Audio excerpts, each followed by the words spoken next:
முன்னொரு கோடை காலத்துல நீர் பற்றாக்குறையால காட்டுல வாழ்ந்த விலங்குகள் எல்லாம் பக்கத்து காட்டுக்கு போக வேண்டிய நிலைமை ஏற்பட்டுச்சான்.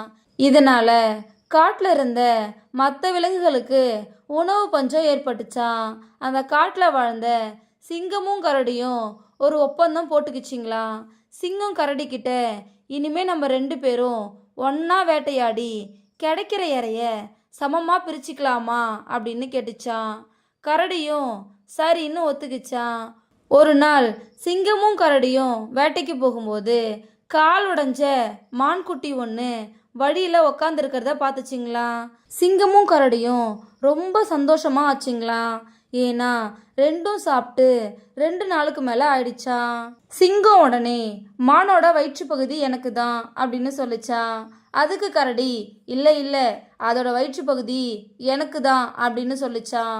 மானா பங்கு போடுறதுல சிங்கமும் கரடியும் பயங்கரமாக சண்டை போட ஆரம்பிச்சுதுங்களா.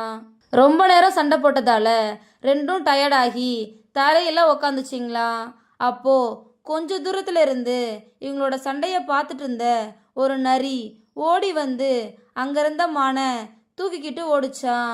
கொஞ்ச நேரத்துக்கு அப்புறம்தான் சிங்கமும் கரடியும் மான் காணாம போயிருக்கிறத கவனிச்சுதுங்களா. வேட்டையில கிடைச்ச உணவை நல்ல முறையில பங்கு போட்டுக்காம வீணா சண்டை போட்டு கிடைச்ச உணவை இழந்துட்டோமே அப்படின்னு ரெண்டும் ரொம்ப வருத்தப்பட்டுச்சிங்களா. இதோட இந்த கதை முடிஞ்சிருச்சு. வீண் சண்டை எப்போதுமே துன்பம்தான் தரும். அதை தான் இந்த கதை நமக்கு சொல்லுது. ஒரு காட்டில் பல குரங்குகள் கூட்டமாக வசிச்சு வந்துச்சுங்களா. குளிர்காலத்தில் ஒரு நாள் ரொம்ப குளிராக இருந்துச்சான். குரங்குகளால் குளிரை தாங்கவே முடியலையா. கொஞ்சம் நெருப்பு கிடைச்சா சருகுகளை போட்டு தீ மூட்டி குளிர் காயலாம் அப்படின்னு ஒரு கிழட்டு குரங்கு யோசனை சொல்லிச்சான். நெருப்புக்கு எங்கே போகிறது அப்படின்னு குரங்குகள் எல்லாம் யோசிச்சுட்டு இருக்கும்போது ஒரு மின்மினி பூச்சி மின்னிக்கிட்டே பறந்து போய்கிட்டு இருந்துச்சான். அதை பார்த்த ஒரு குரங்கு, அங்கே பாருங்க நெருப்பு போகுது அப்படின்னு சொல்லிச்சான். உடனே இன்னொரு குரங்கு அந்த மின்மினி பூச்சியை பிடிச்சிட்டு வந்து தரையில் போட்டுச்சான். மற்ற குரங்குகள் எல்லாம் பக்கத்தில் கிடந்த குப்பைகளை சேகரிச்சுட்டு வந்து மின்மினி பூச்சி மேலே போட்டுச்சுங்களாம். குரங்குகள் எல்லாம் நெருப்பு கொழுந்து விட்டு எரிய போகுது அப்படின்னு எதிர்பார்த்து காத்துட்டு இருந்துச்சுங்களாம். ஆனா தீ எரியவே இல்லையா.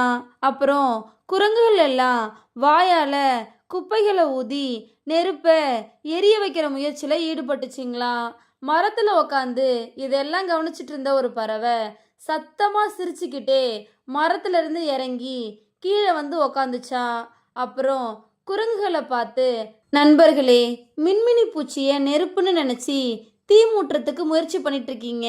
நீங்கள் என்னதான் வாயால் ஊதுனாலும் மின்மினி பூச்சிக்கிட்ட இருந்து நெருப்பு வரவே வராது அப்படின்னு குரங்குகளுக்கு புத்திமதி சொல்லிச்சான்.